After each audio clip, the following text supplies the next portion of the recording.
Welcome to Pimpy's Investment Chat, where we keep investment talk simple. And here's your host, Pimpy.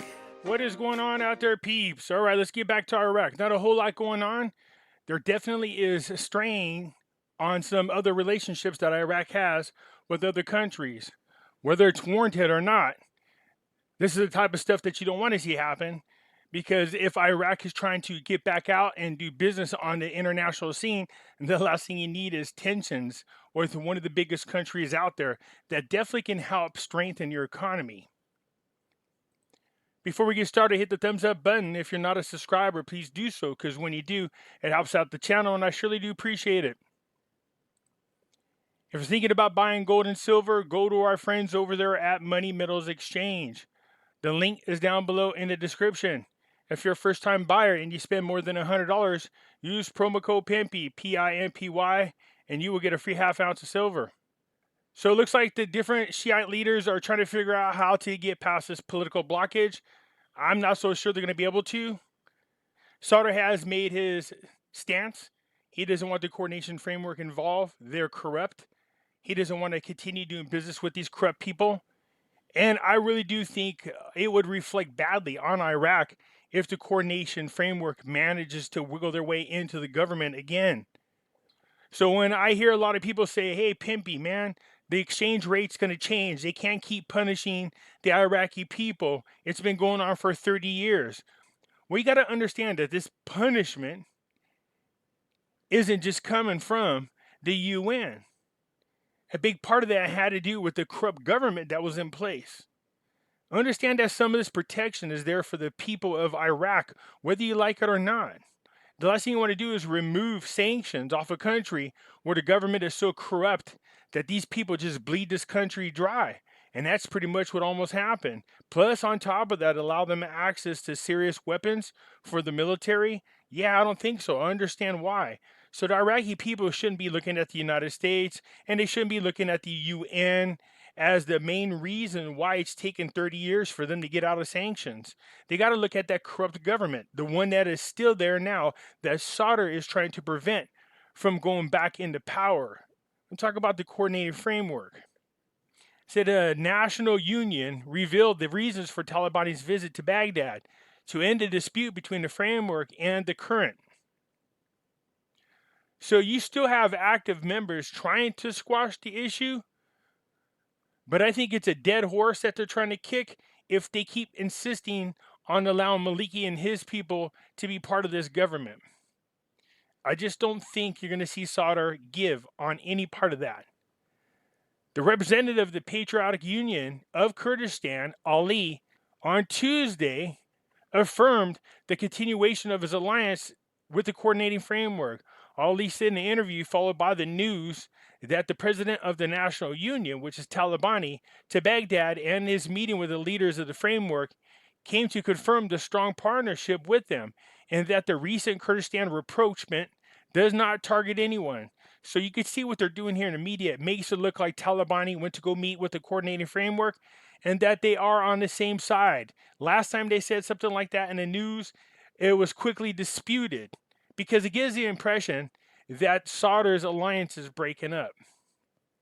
He added that the National Union has always been with dialogue and negotiations, and we are with the unification of the Shiite house, and we are not with any one party against another party at all. And we want to end the dispute between the framework and the current and the formation of a consensual government, which is not what Sauder wants. Sauder wants a majority government. The coordination framework had received the delegation of the Patriotic Union of Kurdistan headed by Talabani in Baghdad. And the two sides reviewed the developments in the political and security situation in the country, as well as ongoing dialogues between the political forces on forming the government.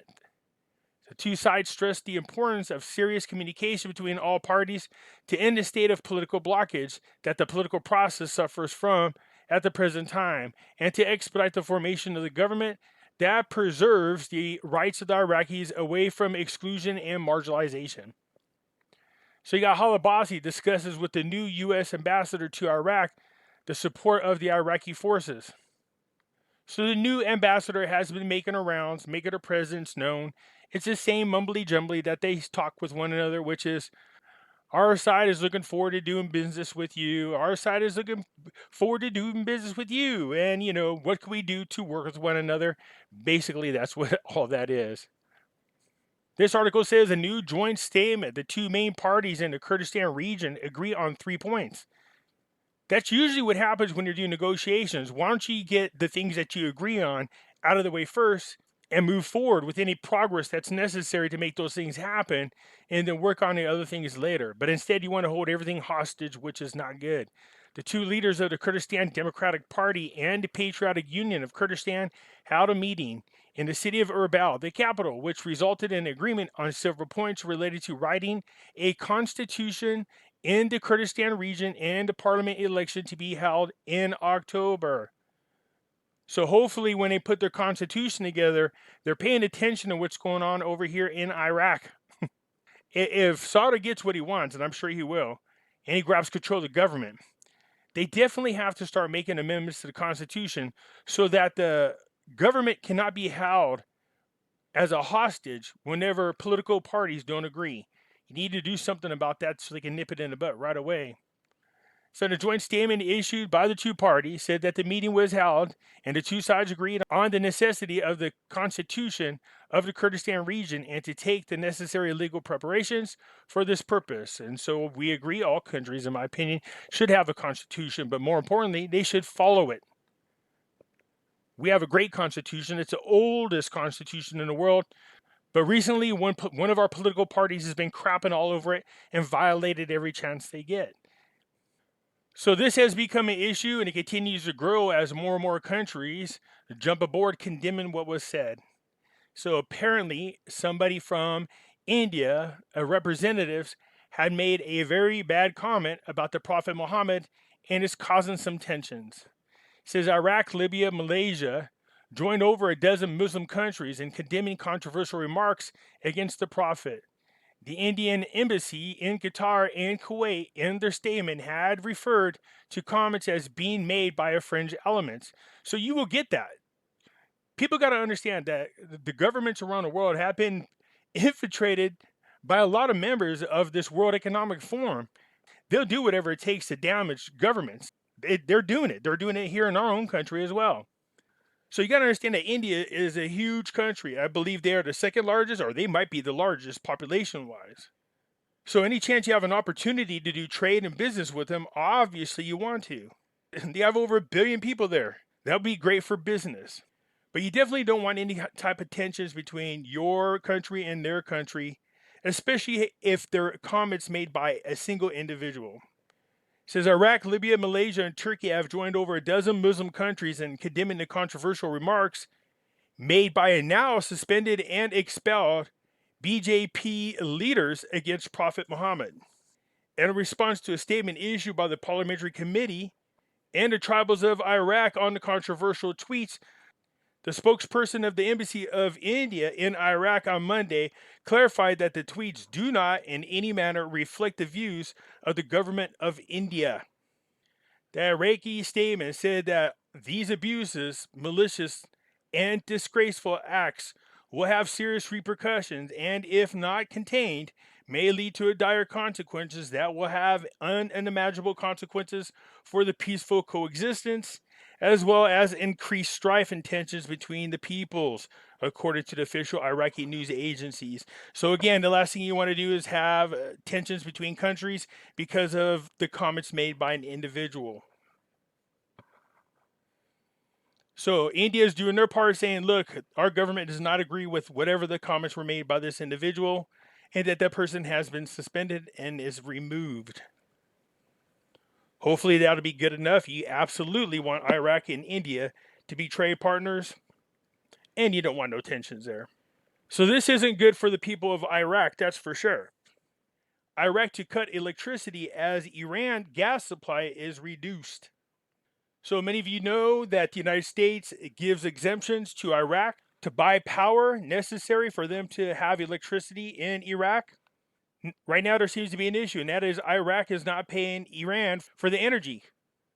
says the Iraqi Minister of Electricity announced yesterday that it would reduce the electricity supply to citizens after Iran cut gas provided for generating the electricity. Man, it's terrible. It has got to be 700 degrees there. The reduction of 5 million cubic meters of the supplied Iranian gas has led to the limitation to the system's loads and caused a reduction in the hours of electricity power supply. It explained that Iran has demanded that Iraq pay off its overdue financial obligations for the imported gas. However, with the delay in approving the general budget and a search for an alternative solution to the food security law, the only available solution was to reduce the power supply hours. That's terrible, man. The other issue that Iraq has is that people keep blowing up these generators. Yeah, terrorist groups and people who don't want stability in Iraq.